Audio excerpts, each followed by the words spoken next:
Morning.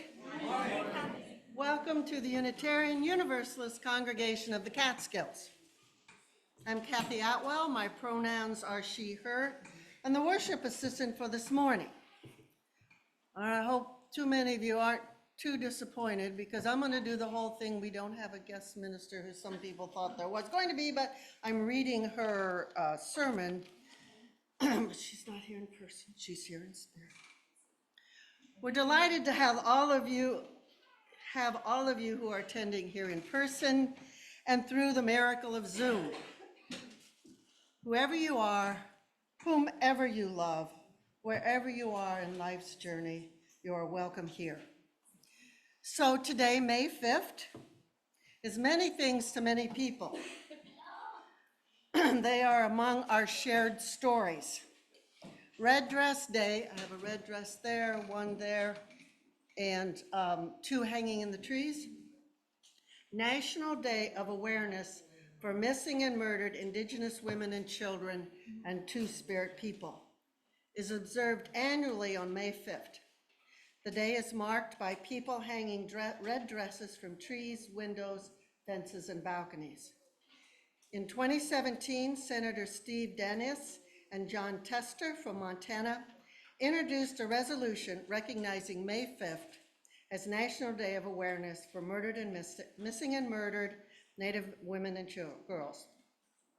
It was in response to the murder of Hannah Harris on the Northern Cheyenne Reservation and other abductions and killings of Native women across the United States.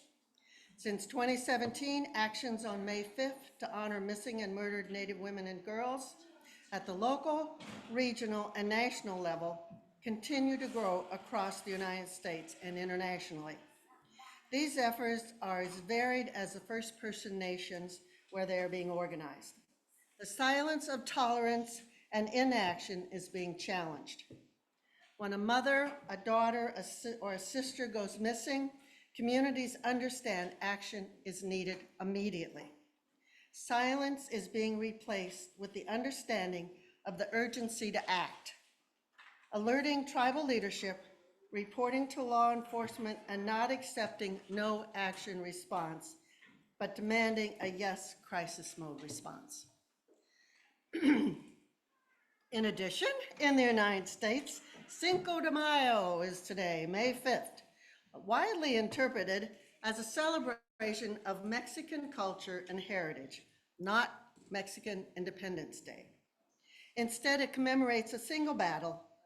In 1861, Benito Juarez, a lawyer and member of the indigenous Zapata tribe, was elected president of Mexico. And at the time, the country was in financial ruin after years of internal strife, and the new president was forced to default on debt payments to European governments.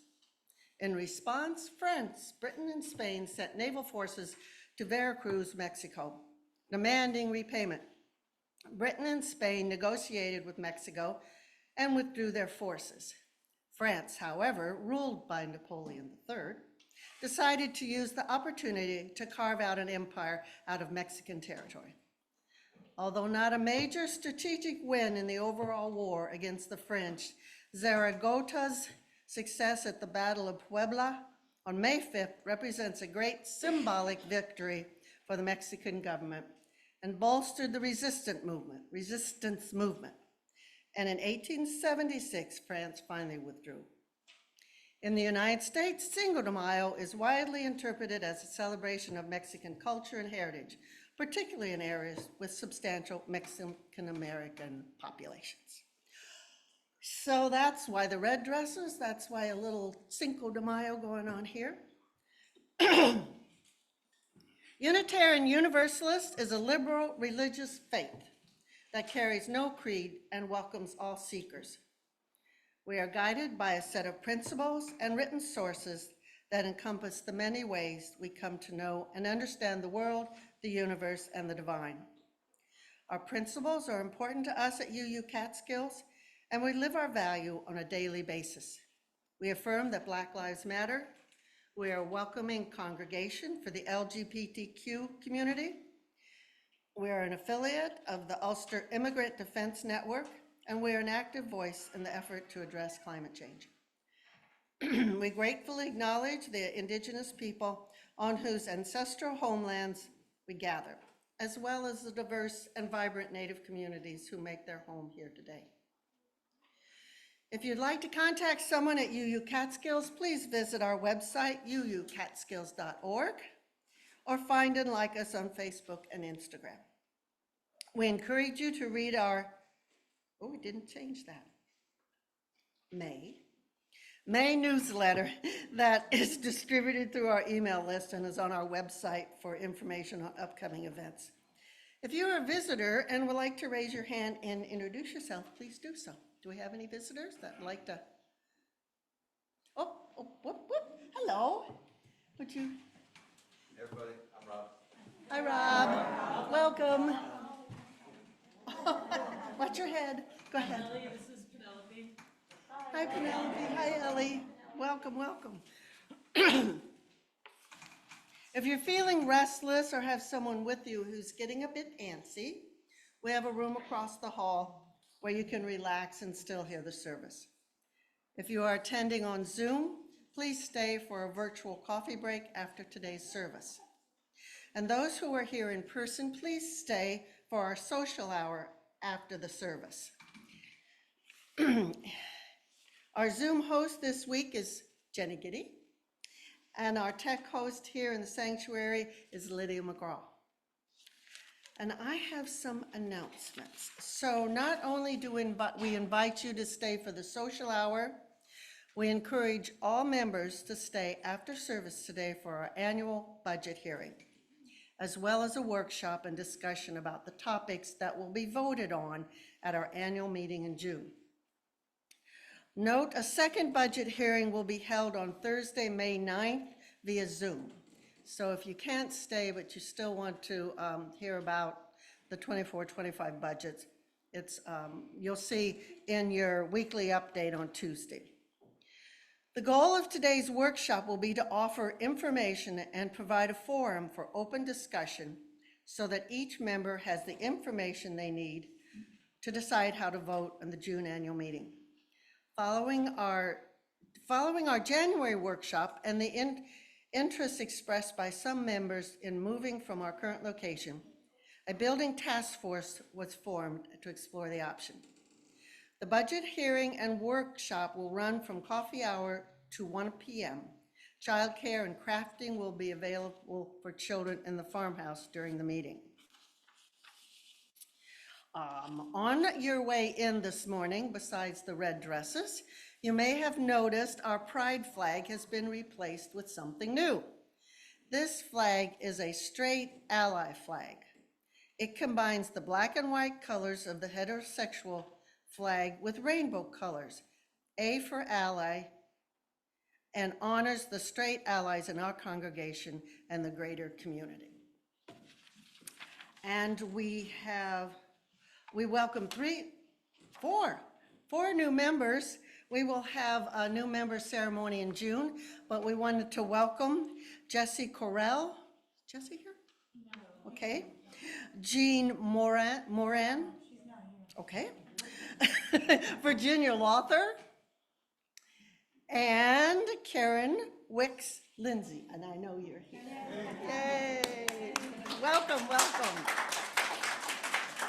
Our social action minute presented this morning is Catherine Catabani.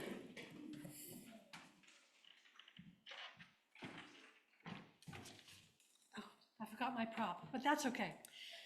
I was asked why I intend to march in the Pride Parade on June 1st. Why?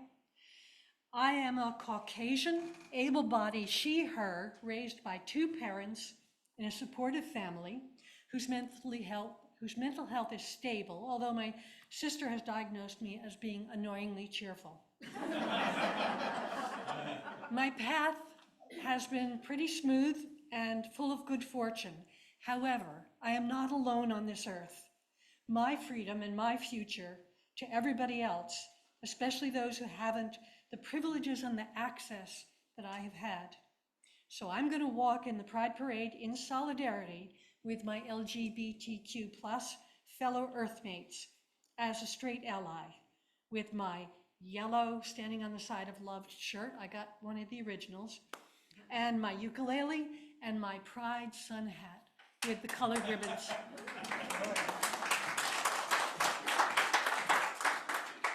And I'm with her too. I don't have a hat. I'll get a hat. I have a yellow shirt, a yellow hat. Here's the hat. Oh, I could make one of those. So our prelude this morning, Bill Toole is playing it. It's the Russian Easter Festival Overture. Can you tell me how to say these names? Nikolai Rimsky-Korsakov. Okay, extract by Bill Toole. Today is Orthodox Easter, another celebration, played by Bill Toole.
Thank you, Bill. So can I get some children up here to help us light the chalice? If you'd like to come up. You can stand up here, honey. Yeah, watch this. Okay. All right, so Jake, be careful, honey. Okay.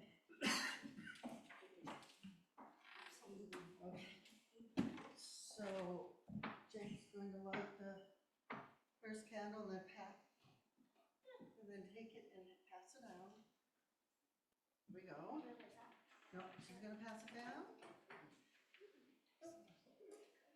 Hold it up a little straighter so you don't. Yeah, there you go. Now.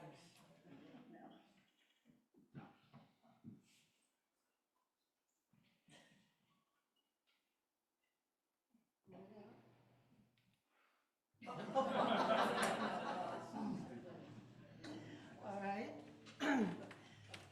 So we'll sing the children out. We're gonna light the chalice.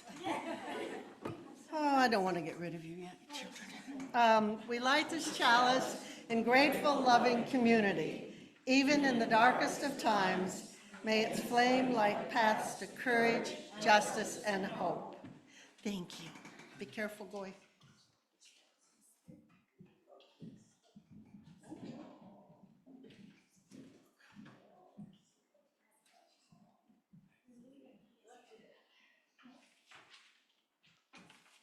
Our unison affirmation. May we be reminded of our highest aspirations and inspired to bring our gifts of love to all living beings. May we once that we are not isolated, but connected in wonder and joy to mystery and miracle in universe, in this community, and in each other. So the opening words are by Leo Babatuta in his book, Stories We Tell Ourselves, read by Bill Lindsay. Where's Bill? Right here. Oh, I was expecting you to sit back with Karen. She didn't want to sit in the front. Oh, I sat okay. in the front. I'm not sitting in the front. Where's Mike? So this is by Leo Babuta in his book, The Stories We Tell Ourselves. There's a hidden mechanism that creates unhappiness, difficulty, changing habits, relationship problems, frustration, anger, and disappointment. Barely anyone is aware of this hidden mechanism, even though it's happening all the time in all of us. It's the stories we tell ourselves. We do it all day long. We tell ourselves a story about what's happening in our lives, about other people, about ourselves. When I call them stories, that doesn't mean that they're false or that they aren't based on truth. It means we've constructed a narrative based on our experiences, a perspective on the world around us, an interpretation of facts as we see them, not false, not necessarily the entire truth, just one perspective.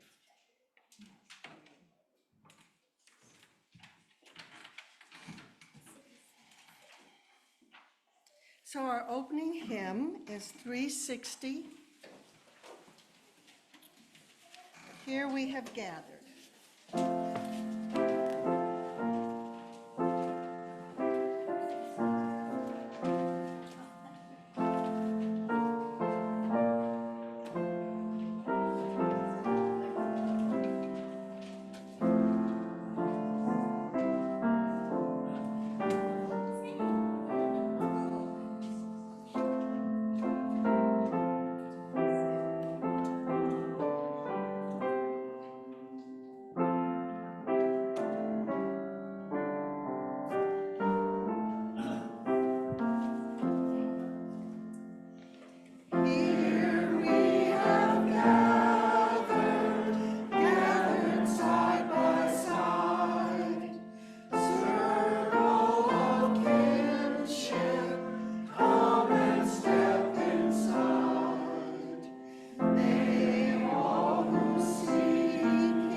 let me turn myself back on. I didn't want to hear my singing. Nope.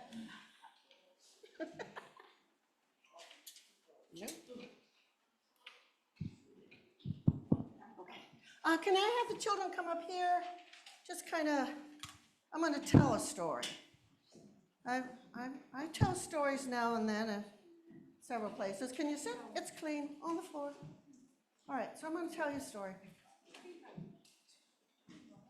Okay. So this is a story about a tailor. Do you know tailors? Tailors are people who make men's clothes, and then seamstress are people who make women's clothes. But this is about a tailor who lived, before I was born, quite a while ago. Not with the dinosaurs, but quite a while ago.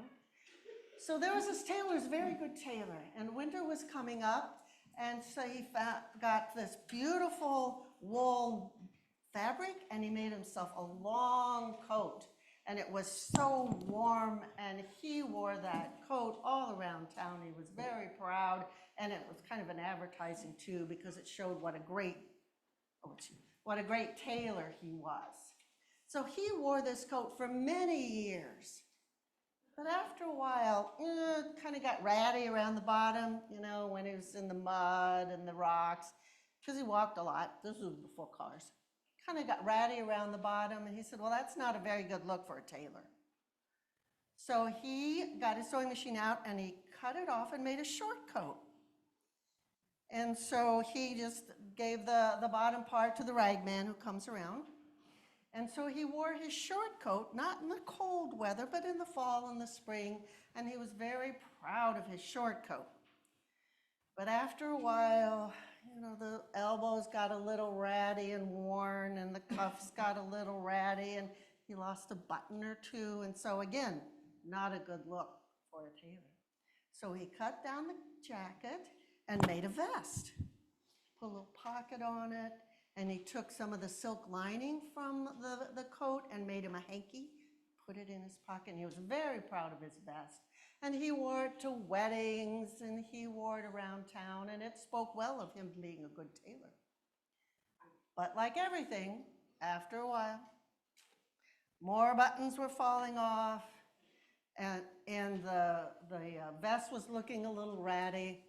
So he decided it was time to retire that vest, and he gave the vest, took the buttons off, gave the vest to the rag man.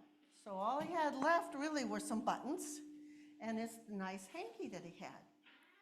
Well, his son needed a long coat, so he took what buttons he had from his original long coat and used them on his son. So now all he had for his long coat, beautiful short coat, vest, was his silk hanky. And he carried that around a lot. And one morning, he couldn't find it. And he looked all over. Where's my hanky? Where's my hanky? And he had lost it, and he was so sad. He didn't have anything to remind him of his long coat, his short coat, his vest, his buttons, or his hanky, and he was kind of sad. But then he thought, wait a minute. I have something almost as good.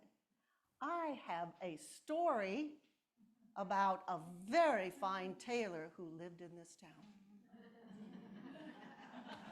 So that he has his story. So remember that. So if you have an experience, work up a really good story. You always have the story to tell. All right. We're going to sing you out, children.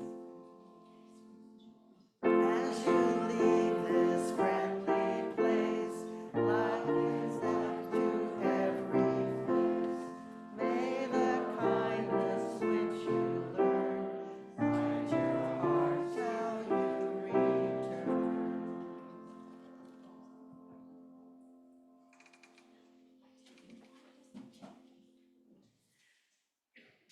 Ours is a welcoming community where we find connection, a spiritual community where we find meaning.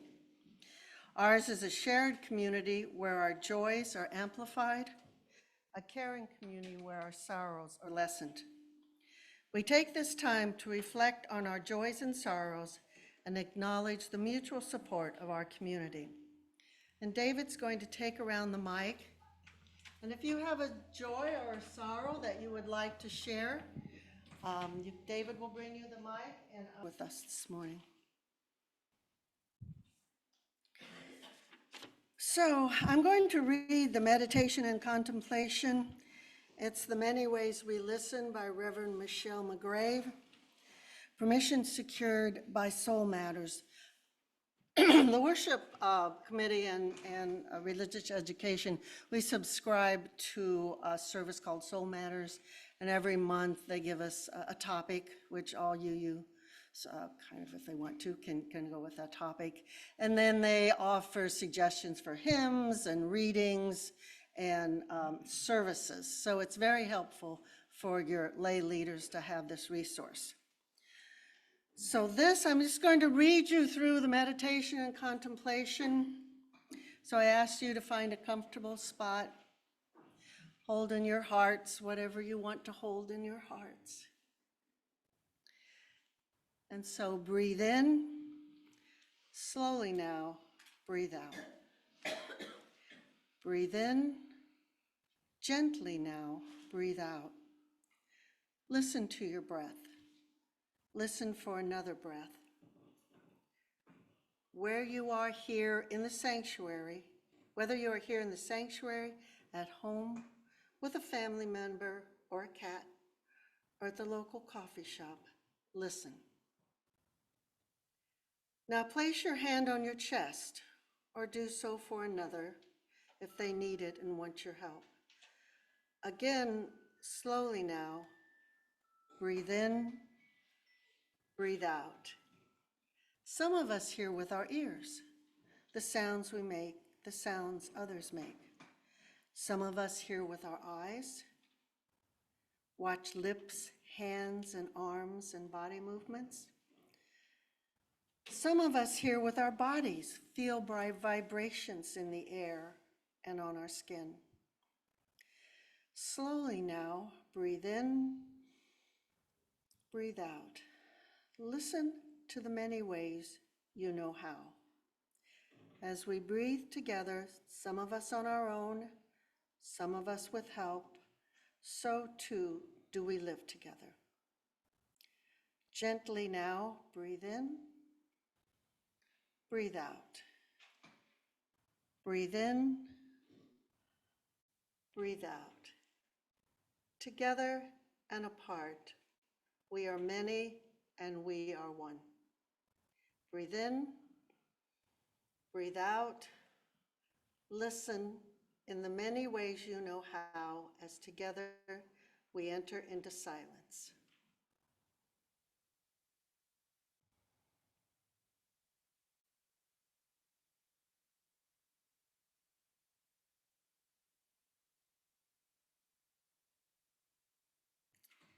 Amen and blessed be. So now is the time for our offertory. Now is the time during our Sunday services that we remind ourselves how many gifts we have to offer. We give to remember that we are part of something bigger than ourselves. We give because we believe in the music, the shared space, and our community. We give with the faith that together we are enough. And Bill is going to play La Paloma. Paloma. Translation is the dove. The dove, okay.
I do apologize.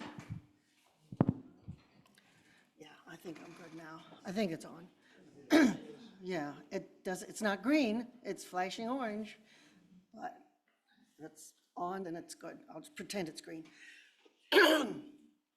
So the homily this morning, I got off Soul Matters. It's called The Danger of a Single Story. And it's a sermon preached November 2015. So I've had to add a few reminders in it about what was going on in 2014. It's by Gretchen Haley, and it's based on a TED Talk by Chimamanda Ngozi, Ngozi Adichie. So they're her Reverend's words sharing with you. As my family and I settled into our new home over these past few months, we have begun to develop a few reliable routines, none more critical than the daily ritual of my children pulling out all the stuff from their backpacks when they get home from school. One day last week, my son was in the midst of this daily routine when he brought me a green piece of paper for a project his class was doing for Thanksgiving. Our class is learning about the Pilgrims, it said, and the story of America. To help us explore this story, please talk about these questions with your child. And it went on. At some point, your family came to America. Please note below when they arrived, where they came from, and what their family name was. And then it had 2 lines. My mother's family name was, her family came to America from, in the year.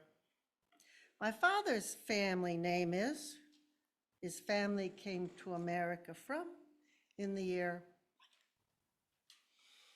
After reading, I paused and took a deep breath and turned to my curious 6-year-old. Wow, I said this assignment was kind of challenging. Between my pause and breath and my measured response, a flood of less measured thoughts raced through my mind. Mother and father? Like everyone has precisely one of each? And what's up with mixing up parents generally with biological parents? Was this actually an exercise in ancestry? It doesn't say that. And what does she mean, the story of America? And does she really think the US contains only those whose ancestors traveled here from somewhere else? I thought about my friends, the 2-mom family that include a Native American adopted daughter. I wondered, how did my son's teacher imagine they would fill out this form? I'm guessing she didn't imagine it. In her story of America, or at least as that story is represented at my son's elementary school, my friends aren't there. And to some degree, neither were we. The author Adichie tells the story of growing up in Nigeria as an avid and early reader, mostly of British and American children's books.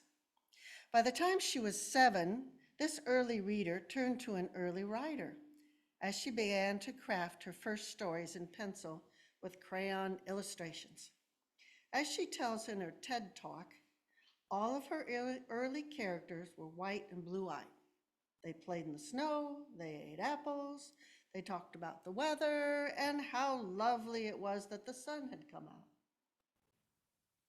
This, she said, despite the fact that she lived in Nigeria, where it never snowed, they ate mangoes, they never talked about the weather because there was no need to. Adichie says her limited reading exposure created in her this limited idea about what literature meant, making her believe that a real story had nothing to do with her everyday experience. Only once she learned about and started reading African writers did she have this big aha moment that inspired her to weave together the fantasy fun of her early reading with her real-life experiences. It reminds me of how I spent my whole life deeply connected to spirituality and faith.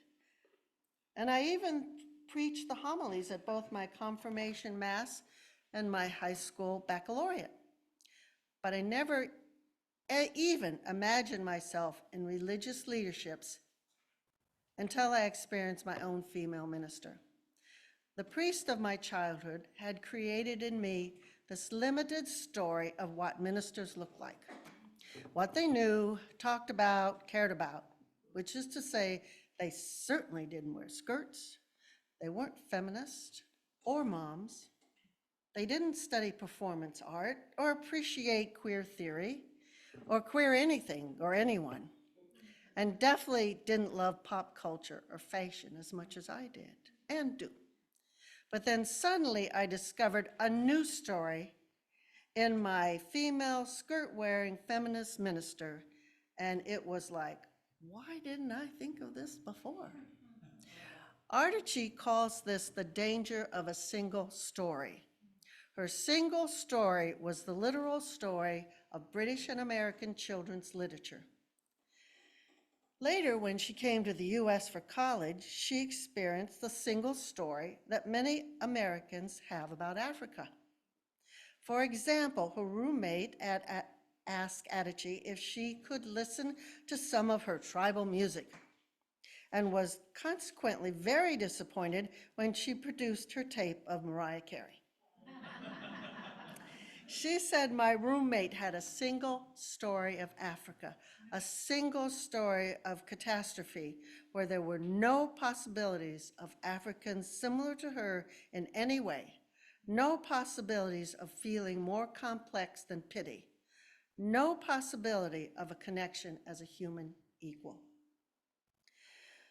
Whether they arise as or out of single stories, each of us walks around with a number of stories we use, consciously or subconsciously, to help us understand and navigate the world and our place in it. These arrive out of our earliest experiences and our family system and our accumulated life experiences. In our communities, we hold shared stories, narratives about things, work origin stories, recovery stories, stories of being broken apart and lost, sometimes forever, stories of love and commitment and discovery. Families have stories, stories we tell and retell each other, and congregations have stories. We have stories that help us know who we are and how we relate to each other, and what we mean to each other and why. Of all the ways we might think of as what binds people's relationship, we don't name it too often, but shared stories may be one of the most important. Stories can keep us stuck in perpetual cycles of struggle or liberate us into previously unimagined potential. When we are open to the presence of more than one story, we can choose which of these stories we want to live our lives out and respond to. Stories are one of the main factors in what psychiatrists call our perpetual set. As Unitarian spiritual director Andrea Anasotos describes it, perpetual set is the way we select what we see or hear based on our preconception or expectations, and we interpret what we see or hear based on formative past experiences. Those stories we've been told and that we tell about ourselves and the world around us. Some forms of perpetual set are totally benign. Tailors who notice the cut of a suit before they notice the person wearing it. Gardeners who notice the garden before the house. But we have also seen tragic examples of perpetual set. The conversation around the death of Michael Brown, an unarmed Black teenager in 2014 by police officer Darren Wilson, shot and killed Michael in Ferguson, Missouri, a suburb of St. Louis. Protests protest. This triggered riots in Ferguson that soon spread across the country. These were filled with the impact of people's perpetual set, the impact of stories all of us have internalized about white people, about Black people, about race at all, about Black teenagers or any teenagers, about police officers or guns, about Missouri, about America. Any and all of these will change how we see and interpret the situation in Ferguson, how we understand it as relating to us and our lives, if and how we care or respond. How committed we are to a single story as we encounter Ferguson and other complex situations like Ferguson, how willing we are to open ourselves up to multiple stories will determine just how possible reconciliation, liberation, and deep humanity will be for all of us. The consequences of a deeply held perpetual set play out all the time at a global, social, and completely personal level. My paternal grandmother walked through most of her later life believing the story that her children had left her behind and their spouses kept them from her, and her friends neglected her. After all, she felt she had done for them. It stung bitterly. My grandmother was very committed to this single story, one that narrative therapists would call a problem-saturated story. In response to this commitment, my grandmother's adult children, who were living full lives raising their own children, were stung by her coldness towards them and to their spouses. Her friends were confused at her sharp criticism, and eventually, whether or not my grandmother's single story was originally true, its consequences were often fulfilled. She was lonely and isolated, and her children and their spouses and her friends all pulled away in response to her withdrawn defensiveness. Problem-saturated stories are often self-fulfilling. Believing the problem story, you act out of its truth. Others respond to you in kind, which in turn provides evidence that you were right all along. And you double down and repeat the cycle. The more people who interact with problem-saturated stories, the harder it is to escape its grip, especially in times of change like our congregation is experiencing now. During this time, any one of us might have toward seeing things through a lens of a single story will find new support across relationships due to its inevitably strengthened anxiety born of change and uncertainty. Fear is a powerful fuel for a single story, especially the problem-saturated one. Church consultant and Unitarian Universalist minister Larry Pierce notes that you can recognize the problem-saturated story when you're in a group with someone who offers an example of how difficult and awful something is.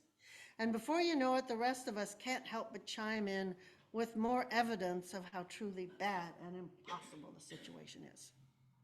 We can almost hear ourselves saying, even if the words aren't verbalized, you think that's bad? Well, let me tell you how it can get even worse than that. When we hear ourselves stuck in such moments, whether in our congregation or in our lives, we can help each other remember that although there are many things true about the story we're sharing, the way we are telling it has created, as Pierce said, a particular shifting of facts. There are other ways to tell the story, indeed entirely other stories available for us to live out and create. We can ask how others would tell the story, what outside observer might say, or even what someone who disagrees with our version of events say about this situation. All of these and similar questions allow us to shake loose from the grip of the problem-saturated single story, and instead release ourselves into alternative, equally true stories that are present all the time. The stories that allow us to live into our potential and our goodness rather than our problems. To live into our potential and goodness rather than our problems. Unitarian Universalist congregations intentionally seek to cultivate multiple stories. We welcome the Buddhist chant alongside the Shaker traditional songs, alongside the Christian hymn, alongside the contemporary Unitarian Universalist song of gratitude. And we give thanks of each of these melodies and tones and the way they enrich the others by their coming together. Our faith values multiple ways of understanding and naming truth and meaning, and we value the struggles to name anything for sure. We respect and rejoice in all ways we each encounter and claim life in its most ultimate sense. So it goes on for a lot longer than what I had timed out. So I'm going to wrap it up here. The greater story refuses to perpetuate the problem-saturated stories and instead feed the larger story of hope. The story of people who are kind to one another, who assume the best in others, who listen and love each other across our differences, who make room for the variety of stories that are present in the human family, and welcome all who welcome all. People who are open and willing and curious. The story of refusing to imagine one another as an enemy. People who listen, learn together, who speak the truth in love, who mess up, forgive each other, and it's okay. People who laugh and risk showing up for each other even when it's hard. And people who want to make a difference in the real world. As our many stories come together, we give thanks, for this is our shared song. Let us lift up our voices and sing out in love. Hymn number 323. Break not the circle. How was that for a slide in there?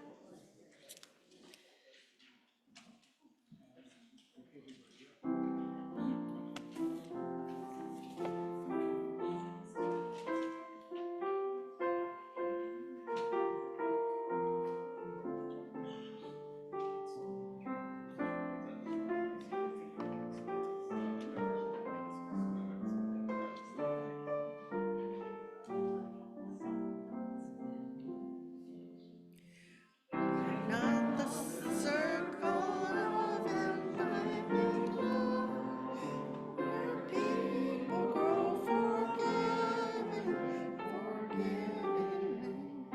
Not the circle, make it wider still. Their lake includes embraces all the living. Come wonder at this love comes to life, where words of freedom soar with humor spoken, and people keep no score of wrong and nation, but truly themselves remain unbroken. Join them in the movement of love that frees, till people of whatever race or nation will truly be themselves and on their feet. See eye to eye with love humanity shown.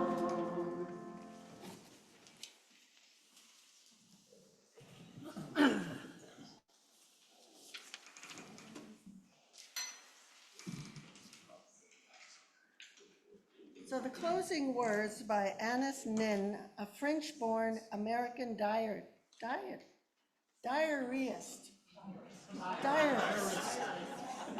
essayist, novelist. I don't know, you know that commercial where they Pepto-Bismol, it gets me every time I see that commercial. It's like, oh, whoever came up with that? And a writer of short stories. We do not grow absolutely. Chronologically, we grow sometimes in one direction and not in another. Unevenly, we grow partially. We are relative. We are mature in one realm and childish in another. The past, the present, and the future mingle and pull us backward, forward, or fix us in the present. We are made up of layers, cells, and constellations. So our closing words, we extinguish this we ready? Extinguish this chalice, but not the light of truth.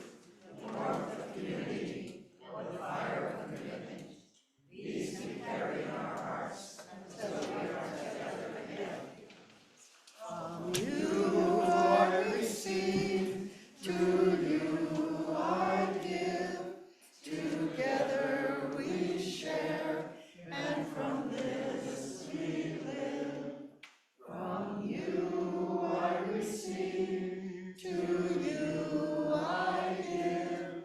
Together we share, and from this we live.